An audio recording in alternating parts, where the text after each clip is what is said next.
ఆడపిల్లల్ని ఏడిపించి అది మగతనం అంటే తొక్కి నారత్తిస్తాం, పిచ్చ పిచ్చ వేషాలు వేస్తాం.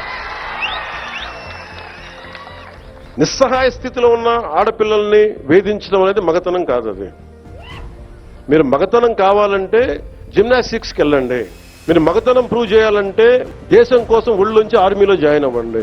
ఎందుకంటే ప్రతి ఇంట్లో ఆడపిల్లలు ఉన్నారు. తల్లి లేకుండా మనుగడ లేదు సృష్టిలో. మీరు ఆడబిడ్డలకి పోలీస్ శాఖ కూడా నేను చాలా బలంగా చెప్తా ఉన్నాను. ఇంకొకసారి నాకు ఈ టీజింగ్ అనేది నాకు కనిపించకూడదు పిఠాపురంలో. This is my directive. ఎందుకంటే నా నియోజకవర్గాన్ని నేను సవ్యంగా చేసుకోలేనప్పుడు, నా నియోజకవర్గాన్ని నేను సరిగ్గా కాపాడుకోలేను, నా డిప్యూటీ ముఖ్యమంత్రి పదవి దేనికి, అధికారులు ఉండడం దేనికి?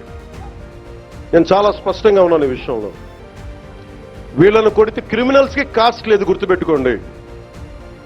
తప్పులు చేసి కులాల వెనక దాక్కుంటే బయటికి తీసుకొస్తాం, గుర్తుపెట్టుకో. కులాల వెనక దాక్కోకండి. వాళ్ళు క్రిమినల్స్కి కులం లేదు, ప్రజాప్రతినిధులకి కులం లేదు. We're very clear about it. చాలా స్పష్టంగా ఉన్నాం దాని మీద.